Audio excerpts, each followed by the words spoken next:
overhauling our legal system, just law and justice. Lok Sabha से सीधा प्रसारण आप देख रहे थे, जहां पर गृह मंत्री ने सीआरपीसी संशोधन विधेयक को पुनर्स्थापना के लिए रखा है। बेहद महत्वपूर्ण है क्योंकि इसमें 3 नए कानून आएंगे और सबको न्याय सुनिश्चित हो, सबके लिए न्याय सुनिश्चित हो वो किया जाएगा, क्योंकि अंग्रेज़ों के ज़माने का जो अब पूरा व्यवस्था चल रही थी उसको इसमें बदला जा रहा है। इसमें राजद्रोह को पूरी तरह से रिपील करने की उन्होंने बात कही है और जो दोष सिद्धि का प्रमाण है उसे 90% लाने की बात कही गई है। इसके साथ ही भारतीय सुरक्षा संहिता 2023 इसमें स्थापित होगी और इसमें 3 नए कानून बनेंगे जो बेहद महत्वपूर्ण है, सबको न्याय मिले ये भी, और 2027 से पहले सभी अदालतों को डिजिटाइज भी किया जाएगा, तो अपने आप में बेहद महत्वपूर्ण। और अब मिड डे प्राइम की शुरुआत कर लेते हैं, देख लेते हैं हेडलाइंस।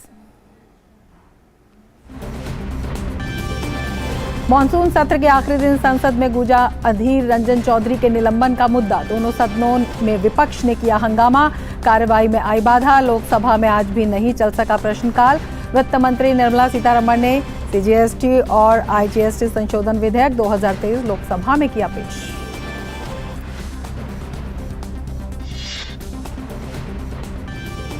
केंद्रीय गृह मंत्री अमित शाह ने लोकसभा में सीआरपीसी के संशोधन के लिए भारतीय सुरक्षा संहिता विधेयक 2023 किया पेश। बिल संसदीय समिति को भेजा गया।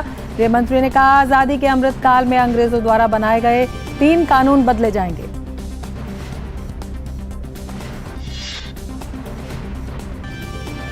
मणिपुर में सेना के इस्तेमाल कर जबरन शांति व्यवस्था स्थापित करने के कांग्रेस सांसद राहुल गांधी के सुझाव पर भड़के केंद्रीय मंत्री किरण रिजिजू। कहा, कांग्रेस की यही शैली है, बात नहीं करते थे इसीलिए उग्रवाद पैदा हुआ। मिजोरम में भी मिलिट्री का प्रयोग किया गया था। रिजिजू ने कहा, मोदी सरकार बातचीत से हल निकालने की पक्षधर।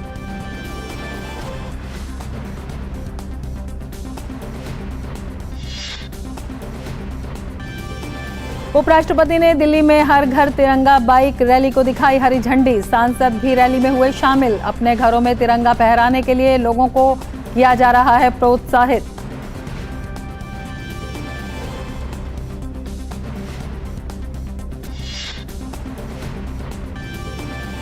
दिल्ली हाई कोर्ट ने न्यूज क्लिक पोर्टल और उसके संस्थापक को नोटिस किया जारी। दंडात्मक कार्रवाई पर लगी रोक को हटाने के लिए ईडी ने दायर की थी याचिका।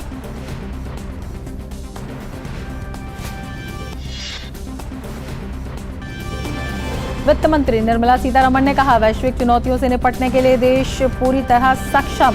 मुंबई में G20 फाइनेंस ट्रैक सेमिनार को किया संबोधित। वहीं कोलकाता में जारी G20 भ्रष्टाचार निरोधी वर्किंग ग्रुप की 3 दिवसीय बैठक आज हो रही है संपन्न।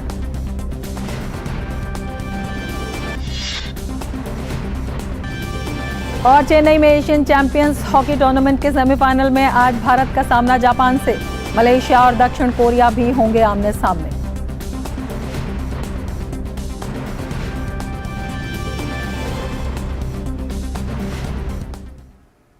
और अब बड़ी खबरों पर विस्तार से नजर।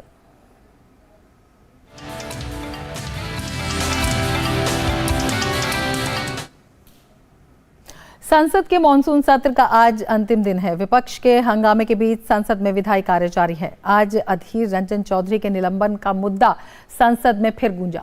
लोकसभा में विपक्ष ने अधीर रंजन चौधरी के सस्पेंशन के मुद्दे पर प्रश्नकाल शुरू होते ही नारेबाजी करना शुरू कर दिया, जिसके कारण लोकसभा अध्यक्ष ने सदन की कार्रवाई दोपहर 12 बजे तक के लिए स्थगित कर दी।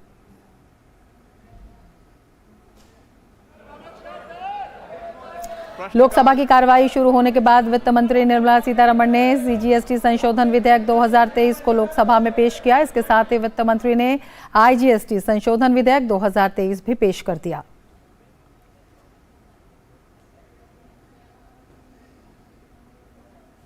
वहीं राज्यसभा में भी अधीर रंजन चौधरी के सस्पेंशन पर विपक्ष ने हंगामा किया, जिसके चलते सदन की कार्यवाही कई बार बाधित हुई।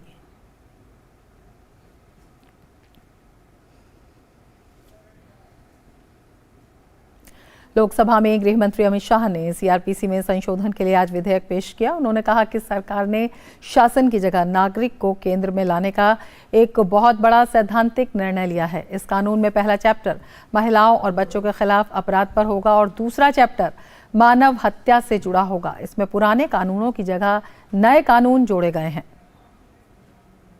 तीनों कानूनों में गुलामियों की निशानी से भरे हुए कानून। सबसे पहले तो इसको ब्रिटेन की पार्लियामेंट ने पारित किया था, हमने अडॉप्ट किया था, यहीं से शुरुआत होती। परंतु इसके अलावा आज भी जो कानून आज इससे निरस्त होंगे, जब सदन पारित करेगा तब वो कानूनों के अंदर कुछ शब्द थे मैं जरूर कहना चाहता हूं, जिससे हमें मालूम पड़ेगा कि 75 साल तक हम किस कानूनों के आधार पर क्रिमिनल जस्टिस सिस्टम को चलाए हैं। पार्लियामेंट ऑफ यूनाइटेड किंगडम का जिक्र है, प्रोविंशियल एक्ट का जिक्र है, notification by the crown representative का जिक्र है। टोटल 475 जगह ये गुलामी की निशानियों को समाप्त कर कर आज हमने एक नया कानून मान्यवर लेकर आए हैं। मुख्य निर्वाचन आयुक्त और चुनाव आयुक्तों के चयन से संबंधित विधेयक पर केंद्रीय कानून मंत्री अर्जुन राम मेघवाल ने कहा कि सुप्रीम कोर्ट ने इस संबंध में फैसला दिया था, इसीलिए सरकार सुप्रीम कोर्ट के फैसले के मुताबिक कानून लेकर आई है। माननीय सुप्रीम कोर्ट का इसमें एक फैसला था। उन्होंने कहा कि संविधान के आर्टिकल 3 to 4 2 के तहत इसमें एक संसद को कानून बनाना चाहिए, तो हम कानून लेके आए हैं सुप्रीम कोर्ट के फैसले के अनुसार ही। सुप्रीम कोर्ट ने ही कहा कानून लाओ। हमने इस नए बिल में एक हम सर्च कमेटी बना रहे हैं जो कैबिनेट सेक्रेटरी की अध्यक्षता में होंगी, 2 उसके सचिव होंगे और वो 5 नामों की सिफारिश करेगी। उसके बाद एक सिलेक्शन कमेटी होगी जो प्रधानमंत्री जी की अध्यक्षता में होगी। क्या गलत है इसमें? रक्षा राज्य मंत्री अजय भट्ट ने अविश्वास प्रस्ताव के दौरान प्रधानमंत्री के जवाब के दौरान विपक्ष के आचरण पर तीखी प्रतिक्रिया दी है और निराशा जताई है। डीडी न्यूज के साथ खास बातचीत करते हुए रक्षा राज्य मंत्री ने कहा कि मणिपुर के सवाल पर गृह मंत्री और फिर प्रधानमंत्री ने बयान दिया है और भारत सरकार ने तमाम एहतियाती उपाय करने की कोशिश की। गृह मंत्री और गृह राज्य मंत्री ने मणिपुर में बैठक की और इसके बाद भी विपक्ष का आचरण बेहद आपत्तिजनक है। रक्षा राज्य मंत्री अजय भट्ट हमारे साथ बातचीत के लिए मौजूद हैं। भट्ट साहब, कैसे देखते हैं, प्रधानमंत्री ने रिप्लाई किया लेकिन विपक्ष वॉकआउट कर गया और मणिपुर के सवाल पर गृह मंत्री के जवाब से भी वो संतुष्ट नहीं। मारो और भागो, हिट एंड रन, ये इनकी पॉलिसी रही है। जब आपको माननीय गृह मंत्री जी ने एक एक घटनाओं के बारे में बता दिया, ये समय पक्ष और विपक्ष का मिलकर सॉल्यूशन निकालने का था, समस्या का समाधान करने का था। हद हो गई आपको, आप तो सदन ही नहीं चलने दे रहे हो। एक नेता जिनको प्रोजेक्ट किया जाता है इतनी खराब वाणी बोले भारत माता के ऊपर, अमर्यादित भाषा शैली बोली और उसके बाद चले गए। देश की उन्नति को ये देख नहीं सकते हैं। जो प्रधानमंत्री जी के खिलाफ गलत बात कही गई है उसको देश कभी सहन नहीं करेगा। इतना गैर जिम्मेदाराना विपक्ष और इतना ज्ञान रहित विपक्ष इससे पहले कभी नहीं आया। सत्ता और विपक्ष को क्या इस मसले को सॉर्ट आउट नहीं करना चाहिए? एक लंबे समय से हाउस नहीं, मेरी बात सुनिए आप। सत्ता कहां पीछे है? प्रधानमंत्री जी कह रहे हैं हम चर्चा कराएंगे। पहले आपने चर्चा की मांग हुई, चर्चा कर दी, एक एक बात बता दी। प्रधानमंत्री जी ने कहा है मणिपुर हमारा है, 7 सिस्टर्स हमारी हैं, अब तो 8 सिस्टर्स हो गई हैं सिक्किम को लेके। हम उसका सॉल्यूशन निकालेंगे, जैसे अच्छा होगा, हमारे लोग हैं वैसा हम ठीक करेंगे। सारी व्यवस्थाएं हो रही हैं, 24 घंटे प्रधानमंत्री जी मॉनिटरिंग कर रहे हैं। हमारे गृह मंत्री जी वहां रह के आए हैं, पहली बार कोई गृह मंत्री इस तरह रह के आए। क्या चाहते हैं आप मुझे बताएं तो सही। आप बैठने को तैयार नहीं, आप सुनने को तैयार नहीं, अमर्यादित भाषा शैली और तरह तरह के आरोप लगा गए, उनका स्पष्टीकरण खुलासा सुनने को तैयार नहीं। दवा क्या है? बहुत शुक्रिया रक्षा राज्य मंत्री अजय भट्ट, जिनका कहना है कि आखिर ये दवा क्या है और विश्वास प्रस्ताव विपक्ष ने लाया और जब प्रधानमंत्री बोलने को तैयार हुए, मणिपुर पर बोलना उन्होंने शुरू किया तो विपक्ष जो है वॉकआउट कर गया। और उनका साफ कहना है कि सदन में जिस तरीके से विपक्ष ने अमर्यादित शब्दों का प्रयोग किया है, किसी भी तरह की कार्रवाई जो है वो बिल्कुल वाजिब दिखाई पड़ती है। कैमरामैन विनय तिवारी के साथ संसद भवन परिसर से मैं राजेश राज, डीडी न्यूज़ के लिए। केंद्रीय मंत्री किरण रिजिजू ने कहा कि विपक्ष ने मणिपुर का बहाना करके सदन को चलने नहीं दिया। विपक्ष ने कल वॉकआउट किया। उत्तर पूर्व के सांसदों ने इसकी निंदा की है और पीएम मोदी को पत्र भी लिखा है। उन्होंने कहा कि कांग्रेस नेता राहुल गांधी के मणिपुर पर बयान की हम निंदा करते हैं। राहुल गांधी का कहना है कि सेना लगाकर एक दिन के अंदर कुकी और मैतेई के बीच बलपूर्वक हल करना चाहिए, जबकि हमारा मानना है कि बातचीत से हल निकालना चाहिए। कांग्रेस ने मिजोरम में यही किया था, मिलिट्री का प्रयोग किया था। अपने शासनकाल में कांग्रेस ने मणिपुर में वार्ता नहीं की, इसलिए उग्रवाद पैदा हुआ। इसीलिए हम राहुल गांधी के बयान की आलोचना करते हैं। हमारा मानना है कि शांति और वार्ता से हर समस्या का हल निकाला जा सकता है। श्रीमान राहुल गांधी ने कहा कि 24 घंटे के अंदर में इंडियन आर्मी ज़बरदस्ती मणिपुर में शांति इस्टेब्लिश करना चाहिए, ये कहा। अब वहाँ मैतेई और कुकी समुदाय के बीच में जो संघर्ष चल रहे हैं, उसका सारा इतिहास तो सबको मालूम है, कैसे उत्पन्न हुआ, कैसे समस्याएं शुरू हुई। आप तुलना करके देखिए उनका मानसिकता कि एक तरफ राहुल गांधी उस समय एयरफोर्स यूज़ करके मिजोरम में अपने देश में एयरफोर्स के माध्यम से बम्बार्डमेंट किए, और आज फिर कहते हैं कि 24 घंटे में आर्मी यूज़ करके मणिपुर में ज़बरदस्ती शांति कायम करना चाहिए। मैं उसको कंडेम करता हूं, और हम मानते हैं कि बातचीत करके दोनों गुटों के साथ में अच्छी तरह से समझौता करके ही हम शांति लाना चाहिए। मिलिट्री यूज़ करके ज़बरदस्ती शांति लाना वो ठीक नहीं है, क्योंकि इसी के कारण कांग्रेस का 60 वर्ष तक जो मिस रूल किया है, इसी के वजह से सारा मिलिटेंसी का जन्म हुआ।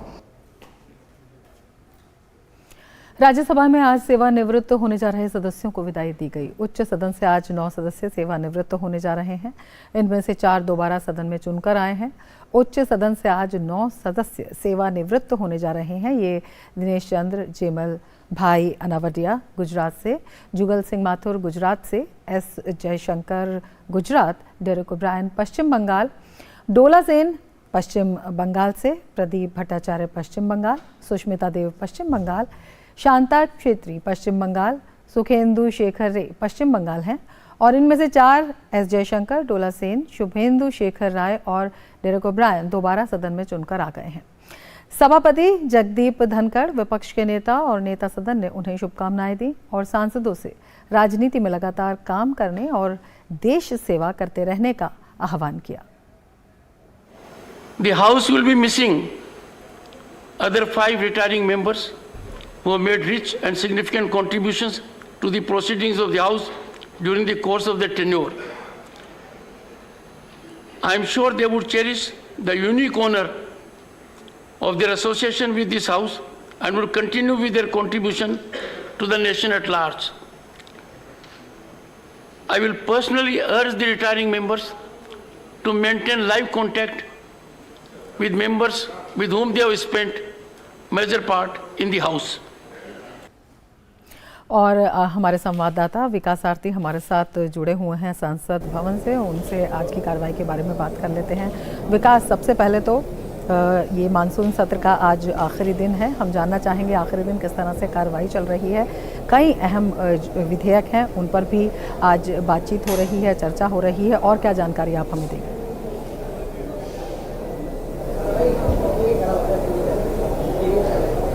जी रमा, हंगामा तो आज भी देखा गया। लोकसभा में अधीर रंजन चौधरी के निलंबन को लेकर के सुबह हंगामा हुआ और उसके बाद सदन की कार्रवाई स्थगित की गई, लेकिन कुछ बहुत महत्वपूर्ण यहाँ पर विधेयकों को पारित भी किया गया और पेश किया गया। मसलन CGST और IGST में संशोधन का जो विधेयक था वो अब से कुछ देर पहले ही लोकसभा ने पारित कर दिया है। इसके अलावा गृह मंत्री ने आज सदन में जो पुराने कानून हैं, अंग्रेज़ों के समय के कानून हैं, चाहे वो CRPC हो, चाहे IPC हो या एविडेंस एक्ट हो, उनकी जगह पर उनको रिप्लेस करने के लिए 3 नए कानूनों को पेश किया, जिनमें भारतीय न्याय संहिता, भारतीय नागरिक सुरक्षा संहिता और भारतीय साक्ष्य अधिनियम 2023, ये तीनों विधेयक गृह मंत्री ने लोकसभा में पेश किए। और उन्होंने कहा कि जो पुराने कानून थे वो ब्रिटिश काल के थे, उनकी सोच के हिसाब से थे, जिनमें दंड पर जोर होता था, न्याय पर नहीं होता था। ये 3 बड़े बदलाव लाने वाले कानून होंगे। और गृहमंत्री ने यह भी कहा कि राजद्रोह का जो कानून है उसको सरकार निरस्त कर रही है इन कानूनों के माध्यम से। हालांकि इन विधेयकों को अभी स्टैंडिंग कमेटी के पास भेजा जाएगा। होम मिनिस्ट्री का जो होम अफेयर्स की जो स्टैंडिंग कमेटी है वो भी इस पर चर्चा करेगी, इसके प्रावधानों पर चर्चा करेगी।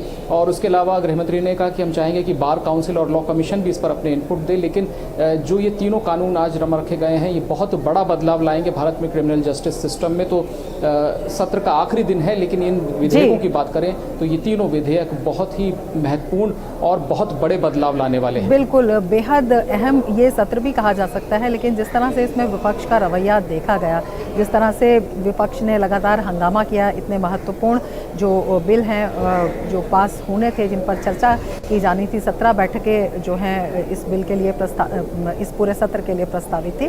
विपक्ष के आचरण पर आप क्या कहना चाहेंगे? और कहीं ना कहीं मणिपुर के मुद्दे पर जिस तरह से बीजेपी सवाल उठा रही है राहुल गांधी के बयान पर, कांग्रेस घिरती नजर आ रही है?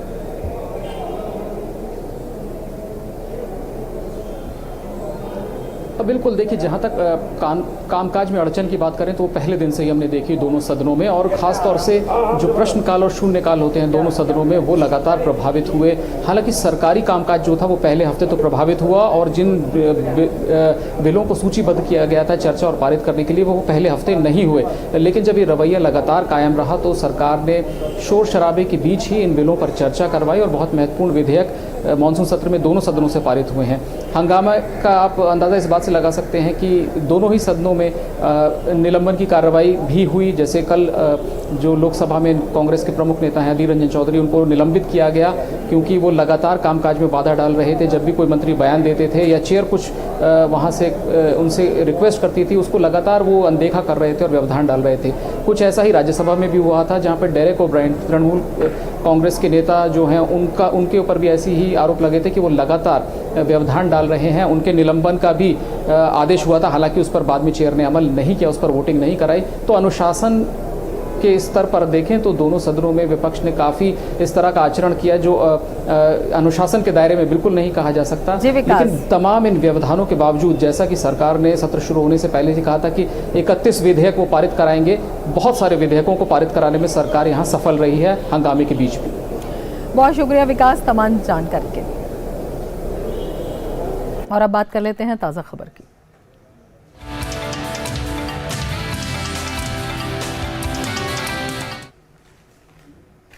बीजेपी की ओर से बुलाई एनडीए प्रवक्ताओं की बैठक जारी है। एनडीए की इस मीडिया कार्यशाला में आगामी लोकसभा चुनाव को लेकर पार्टी प्रवक्ता से चर्चा हो रही है। बैठक में केंद्रीय मंत्री स्मृति ईरानी, बीजेपी के राष्ट्रीय मीडिया प्रभारी और सांसद अनिल बलूनी, एनडीए के सहयोगी चिराग पासवान, संजय निषाद सहित बीजेपी और एनडीए के प्रवक्ता बैठक में मौजूद हैं। गौरतलब है कि एनडीए के सभी दलों से प्रतिनिधियों को आमंत्रित किया गया है।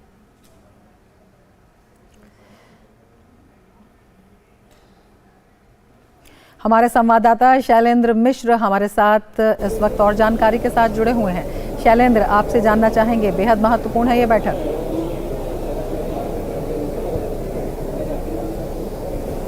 ये देखिए, एनडीए के प्रवक्ताओं और एनडीए के जो सहयोगी दलों के नेता हैं उनकी तरफ से जो प्रतिनिधि हैं उनके साथ ये मीडिया कार्यशाला आयोजित की गई है संसद भवन परिसर में, और सुबह इसकी शुरुआत हुई है। दिन भर अलग अलग नेताओं का मार्गदर्शन मिलेगा।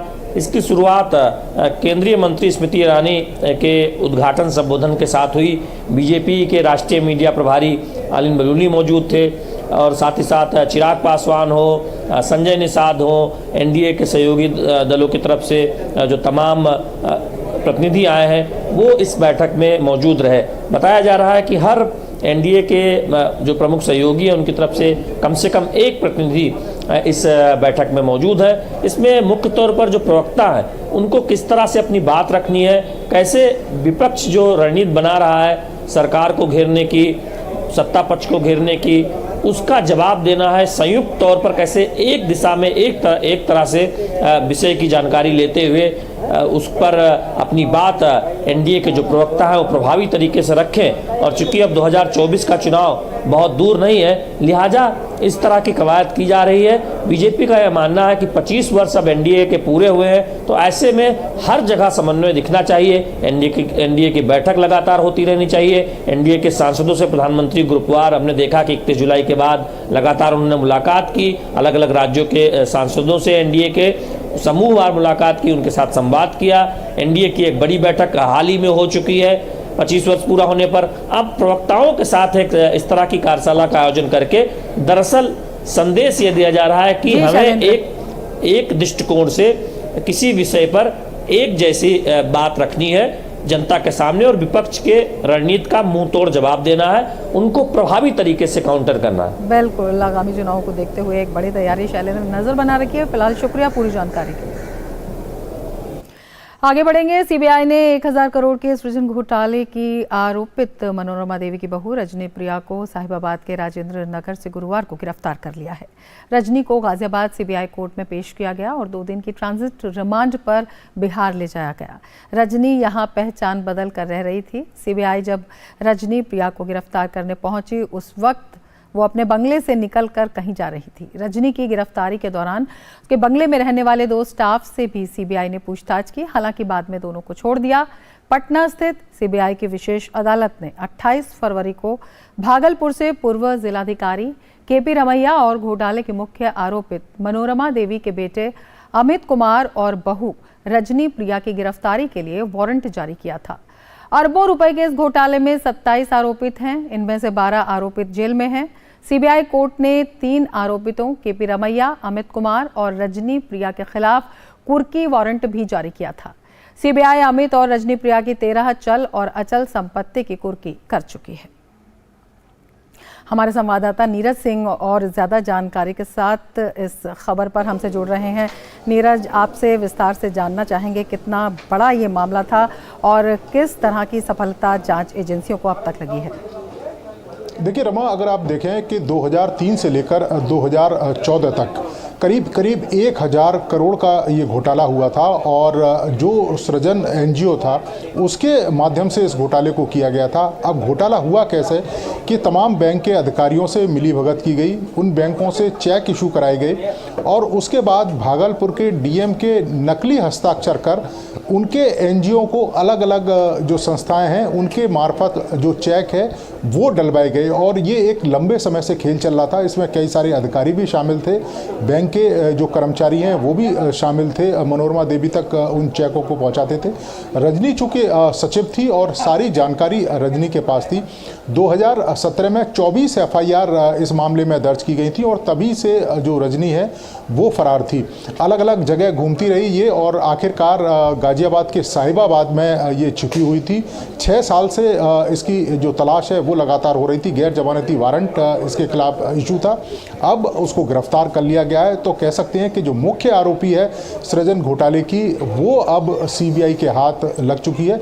अभी भी हालांकि कई सारे आरोपी फरार हैं, लेकिन जब मुख्य आरोपी उनके कब्जे में आ गया है तो उम्मीद की जा रही है कि सीबीआई जल्द ही जो दूसरे आरोपी हैं, क्योंकि इसमें 27 के करीब आरोपी हैं इसमें और अभी भी कई सारे फरार हैं, तो उनकी भी जल्द से जल्द अब गिरफ्तारी संभव हो पाएगी।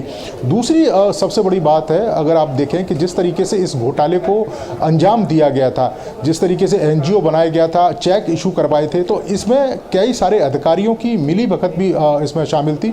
सीबीआई की एफआईआर में इस बात का दर्ज है। तो आप कह सकते हैं कि एक बड़ी सफलता सीबीआई को मिली है। रमा, शुक्रिया नीरज तमाम जानकारी के लिए। और अब नजर डाल लेते हैं अन्य राष्ट्रीय खबरों पर।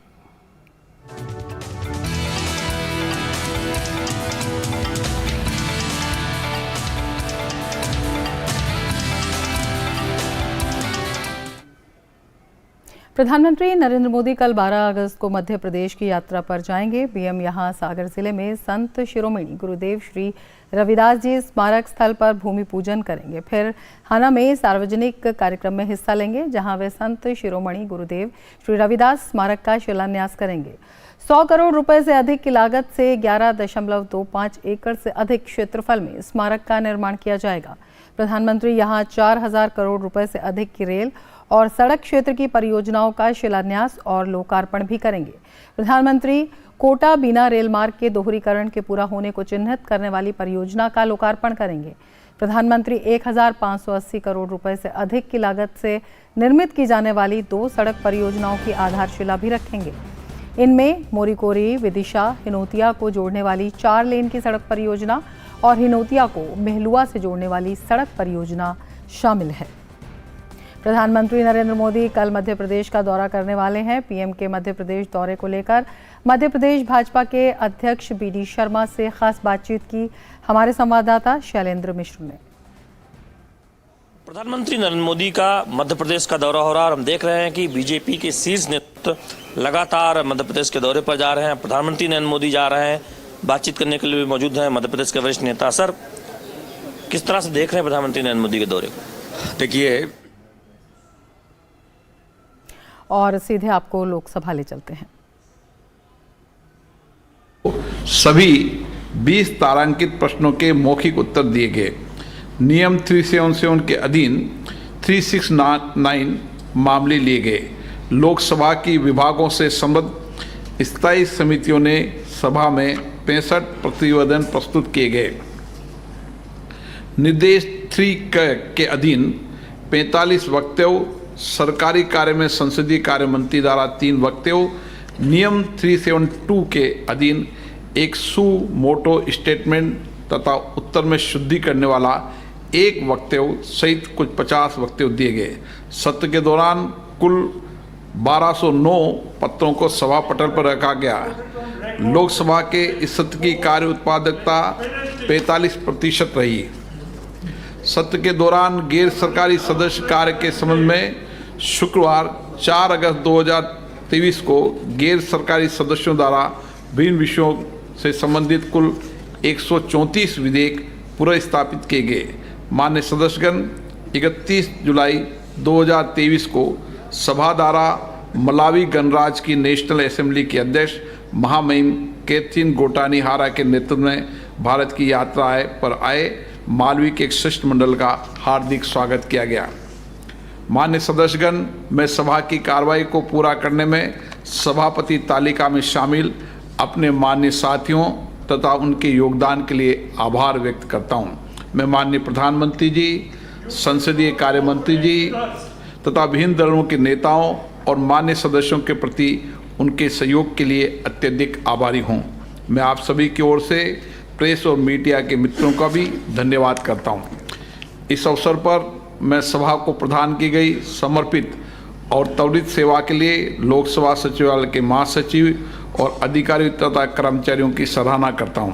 मैं सभा की कार्रवाई के संचालन में संबद्ध एजेंसियों, उनके द्वारा प्रदान की सहायता के लिए धन्यवाद देता हूं। माननीय सदस्यगण, अब हम वंदे मातरम की धुन बजाएंगे।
सभा की कार्रवाई अनिश्चित काल के लिए स्थगित की जाती है।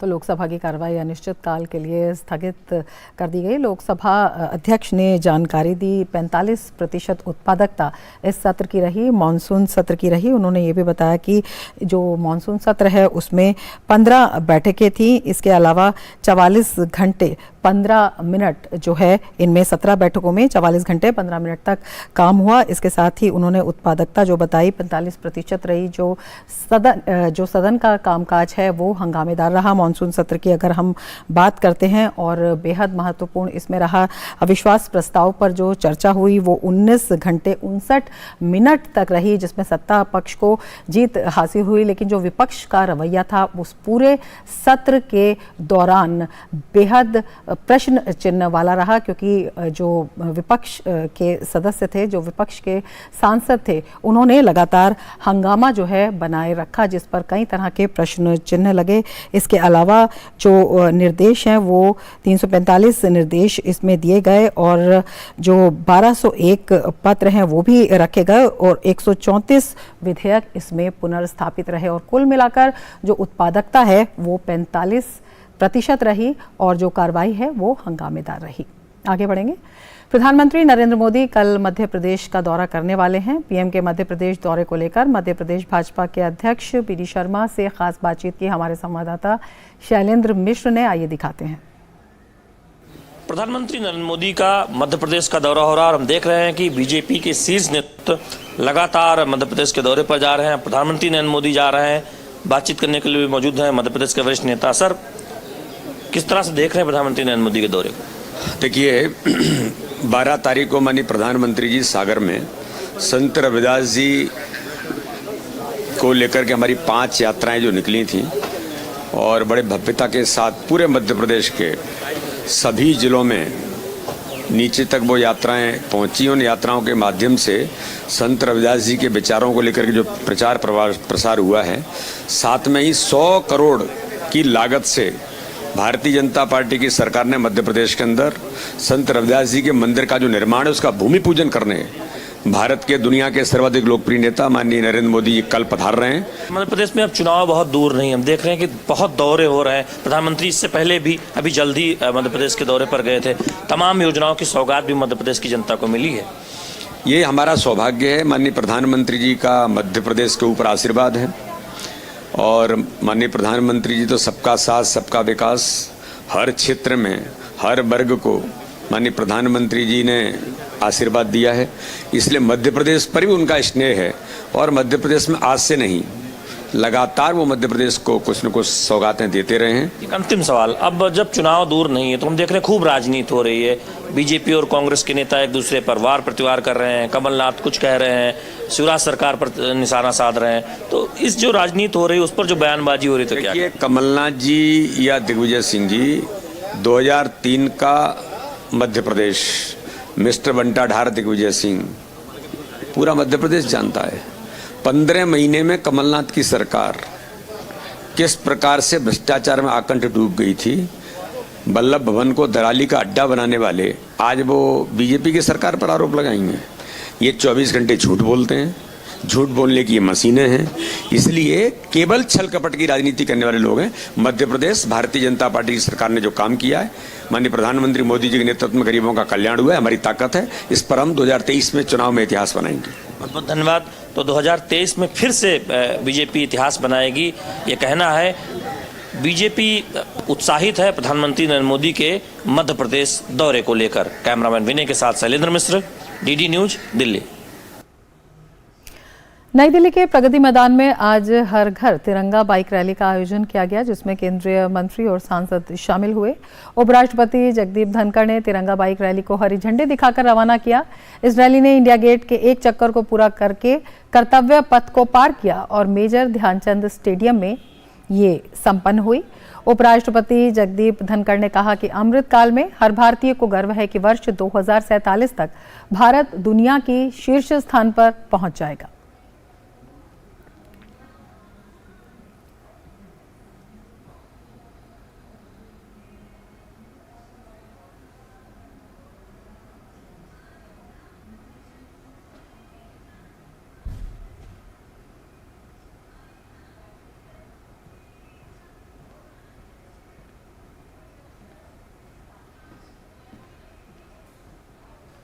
काल में हर भारतीय के मन में एक उमंग है।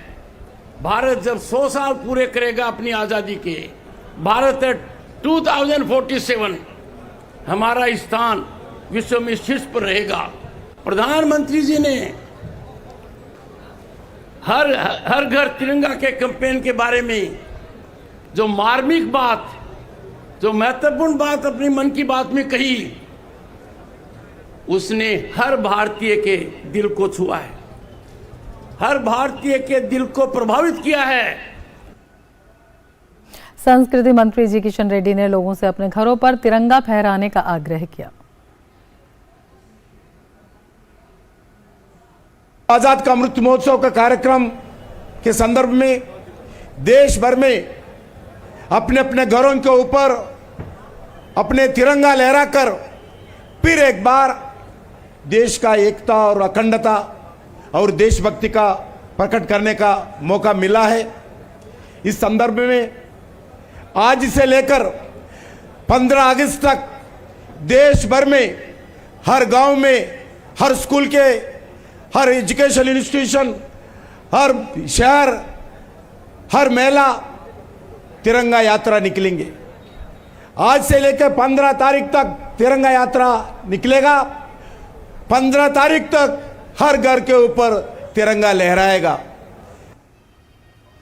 हर घर तिरंगा बाइक रैली में सांसदों और मंत्रियों ने भाग लिया, जिसमें केंद्रीय मंत्री अनुराग सिंह ठाकुर ने कहा कि विदेशों में संकट के दौरान दुनिया के देशों ने भी तिरंगे की ताकत को देखा है।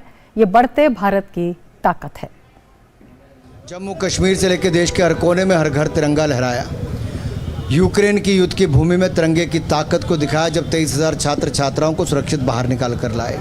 इसके अलावा दुनिया भर के देश के लोग तिरंगा हाथ में पकड़कर सुरक्षित निकले। ये बढ़ते भारत के कदम और तिरंगे की ताकत है। तिरंगे की लेकर आज देश की राजधानी में सभी सांसदों से आह्वान किया था, लेकिन कांग्रेस और घमंडिया गठबंधन के कुछ लोग वो इसमें शामिल नहीं हुए। वो दल के दलदल में फंसे हैं। हमारे लिए दल से बड़ा देश है। हम देश के लिए काम कर रहे हैं।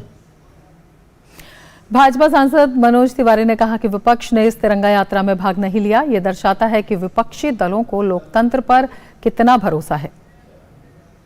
ये समय होता है जब आप दिखा सकते हैं कि सबके लिए, हर देशवासी के लिए तिरंगा सबसे बड़ा है, सबसे प्यारा है।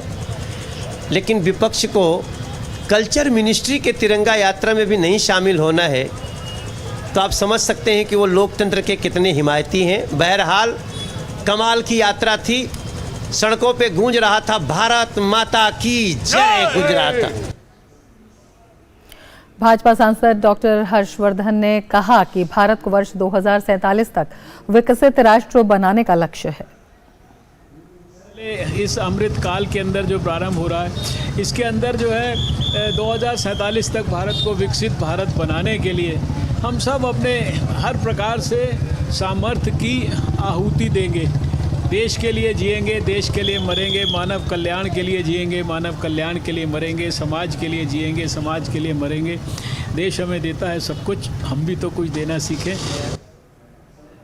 भाजपा सांसद रामकृपाल यादव ने कहा कि इस तिरंगा यात्रा के जरिए हमने शहीदों को याद किया है। नौजवानों ने इस तिरंगा यात्रा में शरीक होकर के और शहीदों को सलाम किया है, माँ भारती को प्रणाम करने का काम किया है। और निश्चित तौर पर पूरे हिंदुस्तान में एक कार्यक्रम चलाया जा रहा है और हर घर में तिरंगा लहराया जाएगा। जैसे कि पिछली बार लहराया गया था, इस बार भी लहराने का काम करेंगे और शहीदों को जहां श्रद्धांजलि देंगे, उन पुरखों को, जिन पुरखों के नेतृत्व में देश आज़ाद हुआ था, उनको भी प्रणाम करने और श्रद्धांजलि देने का काम करेंगे। भाजपा नेता कपिल मिश्रा ने कहा कि तिरंगा यात्रा को लेकर लोगों में काफी उत्साह है। पिछली बार भी हमने देखा था कि सुदूर पहाड़ों में, वीरानों में भी तिरंगा लहरा रहा था। नॉर्थ ईस्ट के कई क्षेत्रों में आज़ादी के बाद पहली बार तिरंगा लहराया था और इस बार तो उससे भी ज़्यादा जोश, उत्साह और तैयारी है लोगों की। इस बार वो रिकॉर्ड बहुत बड़े मार्जिन से टूटेगा। आगे बढ़ेंगे। भारत, जापान, ऑस्ट्रेलिया और अमेरिका की नौसेनाओं ने आज ऑस्ट्रेलिया में सिडनी के तट पर अभ्यास शुरू कर दिया है। ये युद्धाभ्यास मालाबार के 27वें संस्करण की मेजबानी पहली बार रॉयल ऑस्ट्रेलियन नेवी द्वारा की जा रही है। भारतीय नौसेना के स्वदेशी फ्रंट लाइन वॉरशिप INS सहसाद्री और INS कोलकाता मालाबार 2023 में भाग ले रहे हैं। ये समुद्री अभ्यास 23 अगस्त तक जारी रहेगा। मालाबार समुद्री अभ्यास 1992 में भारतीय नौसेना और अमेरिकी नौसेना के बीच द्विपक्षीय अभ्यास के रूप में शुरू हुआ और पिछले कुछ वर्षों में इसका कद इतना बढ़ गया है कि इसमें भारत प्रशांत क्षेत्र की 4 प्रमुख नौसेनाओं को शामिल कर लिया गया है। 2020 संस्करण में रॉयल ऑस्ट्रेलियाई नौसेना की पहली भागीदारी देखी गई। मालाबार 2023 2 चरणों में आयोजित किया जा रहा है। हार्बर चरण में व्यापक गतिविधियां शामिल हैं, जैसे क्रॉस डेक दौरे, पेशेवर आदान प्रदान, खेल फिक्सचर और समुद्री चरण की योजना और संचालन के लिए कई इंटरैक्शन। समुद्री चरण में सतहरोधी, वायुरोधी और पनडुब्बी रोधी अभ्यासों में जटिल अभ्यास शामिल होंगे, जिनमें लाइव हथियार फायरिंग अभ्यास भी शामिल होगा। यह अभ्यास चारों नौसेनाओं एक दूसरे से समुद्री सुरक्षा संचालन में सर्वश्रेष्ठ अभ्यास का लाभ भी प्राप्त इन्हें कराता है।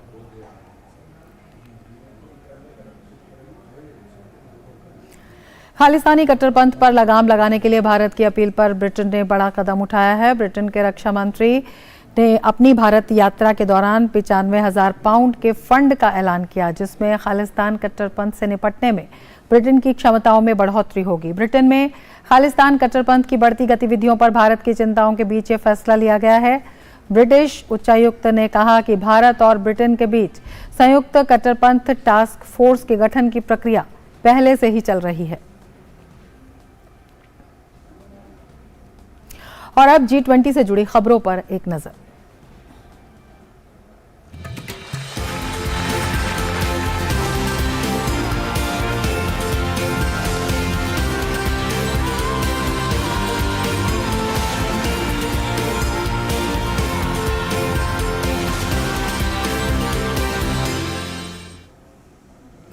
तो अब देखते हैं G20 से जुड़ी बैठकों से जुड़ी महत्वपूर्ण खबरें फटाफट अंदाज में। मुंबई में आयोजित G20 फाइनेंस ट्रैक के नेशनल इवेंट को वित्त मंत्री निर्मला सीतारमण ने वर्चुअल तरीके से संबोधित किया। वैश्विक अर्थव्यवस्था पर सेमिनार के दौरान अपने संबोधन में वित्त मंत्री ने कहा, ग्लोबल चुनौतियों से निपटने के लिए भारत पूरी तरह सक्षम है। उन्होंने कहा कि टिकाऊ विकास के लिए विश्व के देशों को मिलाकर नई राह ढूंढनी होगी। इसके लिए भारत ने G20 सम्मेलनों में कई तरह के उपायों पर चर्चा और प्रयास किए हैं। कोलकाता में आयोजित G20 भ्रष्टाचार विरोधी कार्य समूह की तीसरी बैठक का आज अंतिम दिन है। इस 3 दिवसीय बैठक में G20 सदस्यों, 10 आमंत्रित देशों और विभिन्न अंतर्राष्ट्रीय संगठनों के 154 से अधिक प्रतिनिधि भाग ले रहे हैं। कल यानी 12 अगस्त को G20 की भ्रष्टाचार विरोधी मंत्री स्तरीय बैठक आयोजित की जाएगी, जिसकी अध्यक्षता केंद्रीय कार्मिक, लोक शिकायत और पेंशन राज्य मंत्री जितेंद्र सिंह करेंगे। आज से इंडिया हैबिटेट सेंटर दिल्ली में IHC G20 फिल्म फेस्टिवल की मेजबानी करने जा रहा है। फिल्म महोत्सव में G20 सदस्य देशों की समृद्ध संस्कृति और उनके सिनेमा के जरिए प्रदर्शित किया जाएगा। G20 सदस्य देश से 10 देशों की 5 प्रशंसित फीचर फिल्में, 1 एनिमे, 4 वृत्तचित्र और 8 लघु फिल्मों को शामिल किया गया है। भारत के G20 शेरपा अमिताभ कांत आज फेस्टिवल का उद्घाटन करेंगे। फेस्टिवल भारत की ऑस्कर विजेता रही फिल्म RRR की स्क्रीनिंग के साथ शुरू होगा। अगस्त के आने वाले दिन अद्भुत खगोलीय घटनाओं के लिहाज से महत्वपूर्ण रहने वाले हैं। शुक्रवार से उल्कावृष्टि के रंगीन नज़ारे दिखेंगे। 13 अगस्त को शुक्र ग्रह पृथ्वी और सूर्य के मध्य, तो 27 अगस्त को शनि ग्रह पृथ्वी के सर्वाधिक करीब होगा। इसके बाद अंतिम खगोलीय घटना सुपरमून के रूप में 31 अगस्त को देखने को मिलेगी। माना जा रहा है इस रोमांचक घटना का वैज्ञानिकों और खगोल प्रेमियों को हर वर्ष बेसब्री से इंतजार रहता है। सुबह से पहले इस घटना को अच्छी तरह देखा जा सकेगा, क्योंकि तब चंद्रमा छिप छुपा होगा और आसमान घने अंधेरे में डूबा रहेगा। 13 अगस्त को ही सौरमंडल का सर्वाधिक खूबसूरत ग्रह शुक्र पृथ्वी और सूर्य के बीच पहुंचने जा रहा है। पिछली बार ये संयोग 9 जनवरी 2022 को हुआ था। इस बार ये संयोग दिन के वक्त बनेगा, इसीलिए दूरबीन के जरिए ही सोलर फिल्टर के सहारे इस घटना को देखा जा सकेगा। इस घटना में शुक्र सूर्य के दक्षिणी किनारे पर 7.7 डिग्री के नजदीकी के साथ अपने पथ पर आगे बढ़ जाएगा। इसके बाद 27 अगस्त को शनि दर्शन का सुनहरा मौका होगा। इस खगोलीय घटना में शनि पृथ्वी के सर्वाधिक करीब पहुंचेगा और सुनहरे तारे की तरह चमकता नजर आएगा। इसमें पश्चिम में सूर्य अस्त हो रहा होगा, तभी पूर्व दिशा में शनि उदय हो रहा होगा। और अब देखते हैं अर्थ जगत से जुड़ी खबरें।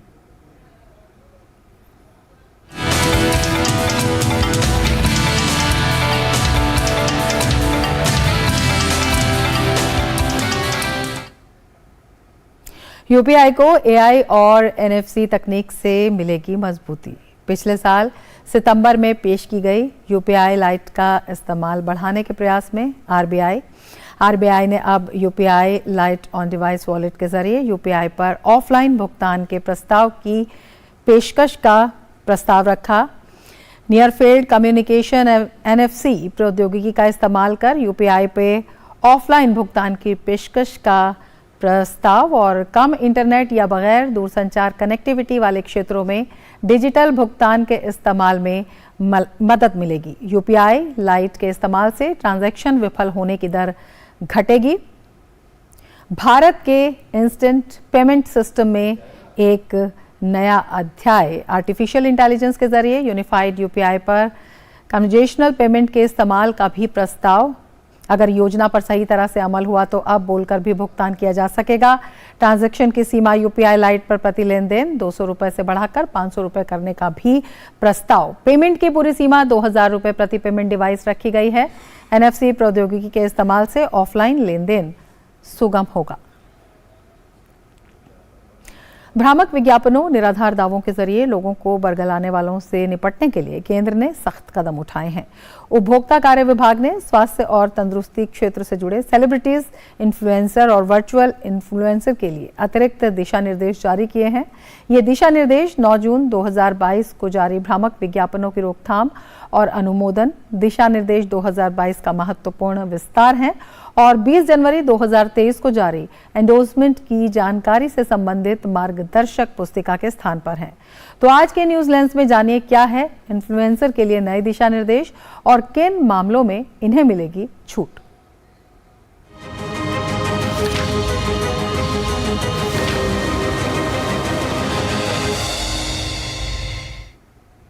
हेल्थ और वेलनेस के क्षेत्र में काम करने वाली मशहूर हस्तियों और प्रभावशाली लोगों के लिए जारी नए दिशा निर्देशों का मकसद भ्रामक विज्ञापनों, निराधार दावों से निपटने के साथ ही इस क्षेत्र के एंडोर्समेंट में पारदर्शिता सुनिश्चित करना है। दिशा निर्देशों के तहत मान्यता प्राप्त संस्थानों से प्रमाणित चिकित्सकों, स्वास्थ्य और फिटनेस विशेषज्ञों को जानकारी साझा करते समय या स्वास्थ्य संबंधी दावा करते समय ये बताना होगा कि वे प्रमाणित स्वास्थ्य या फिटनेस विशेषज्ञ और चिकित्सा व्यवसायी हैं। खुद को स्वास्थ्य विशेषज्ञ या चिकित्सा व्यवसायी के रूप में पेश करने वाले सेलिब्रिटीज, इन्फ्लुएंसर और वर्चुअल इन्फ्लुएंसर को स्पष्ट डिस्क्लेमर देना होगा ताकि दर्शक उनकी राय को पेशेवर चिकित्सा सलाह या उपचार के विकल्प के रूप में नहीं देखें। खाद्य पदार्थों और पौष्टिक उत्पादों से होने वाले स्वास्थ्य लाभ, बीमारी के रोकथाम, उपचार, चिकित्सा स्थितियों, स्वास्थ्य लाभ के तरीकों या प्रतिरक्षा को बढ़ावा देने जैसे विषयों पर बात या दावा करते समय ये डिस्क्लोजर या डिस्क्लेमर देना जरूरी है, जिसे इंडोर्समेंट प्रचार या स्वास्थ्य संबंधी दावा करते समय प्रदर्शित किया जा सकता है। ऐसे इन्फ्लुएंसर को निजी राय या पेशेवर सलाह के बीच स्पष्ट अंतर रखने और ठोस तथ्यों के बिना खास तरह के स्वास्थ्य दावे करने से बचने के लिए निर्देश भी दिए गए हैं। साथ ही दर्शकों को पेशेवर चिकित्सा परामर्श प्राप्त करने और उत्पादों या सेवाओं के बारे में पूरी जानकारी हासिल करने के लिए हमेशा प्रोत्साहित करना चाहिए। स्वास्थ्य देखभाल और स्वास्थ्य से जुड़ी उन सलाहों को इन नियमों से छूट दी गई है जो खास उत्पादों या सेवाओं से संबंधित नहीं है या विशिष्ट स्वास्थ्य स्थितियों या परिणामों को लक्षित नहीं करते हैं। इनमें पानी पिएं और तरोताजा रहें, नियमित रूप से व्यायाम करें, शारीरिक रूप से सक्रिय रहें, स्क्रीन टाइम कम करें, पर्याप्त अच्छी नींद लें जैसी सलाह शामिल हो सकती है। DOCA सक्रिय रूप से इन दिशा निर्देशों की निगरानी और कार्यान्वयन करेगा। दिशा निर्देशों का उल्लंघन करने पर उपभोक्ता संरक्षण कानून 2019 समेत कानून के अन्य प्रावधानों के तहत जुर्माना लगाया जा सकता है। ऐसे में दिशा निर्देश विशेष रूप से तेजी से बढ़ रहे प्रभावशाली डिजिटल क्षेत्र में उद्योग को और मजबूती देने के साथ ही उपभोक्ता हितों की भी रक्षा करेंगे। Bureau report, DD news.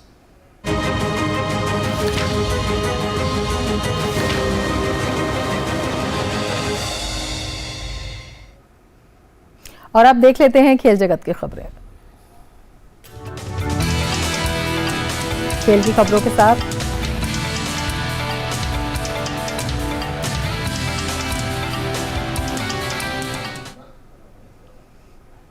तो मुकेश हमारे साथ जुड़ चुके हैं खेल की खबरों के साथ। मुकेश, क्या कुछ खास आज खेल जगत में?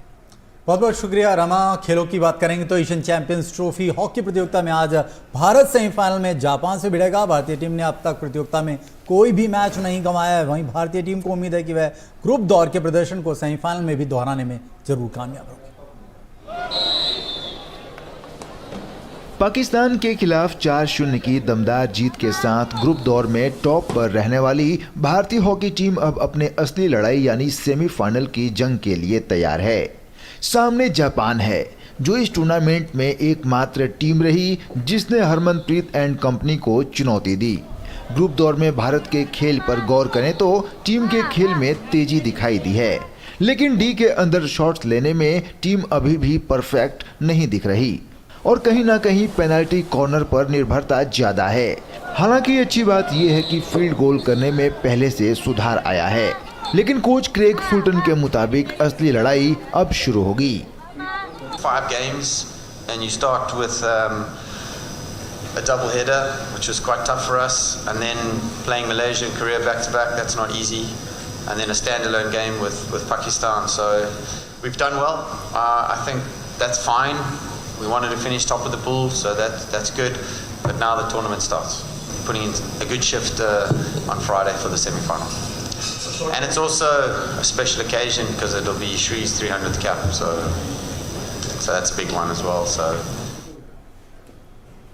उधर जापान की बात करें तो टीम के पास एक बेहतर डिफेंस है।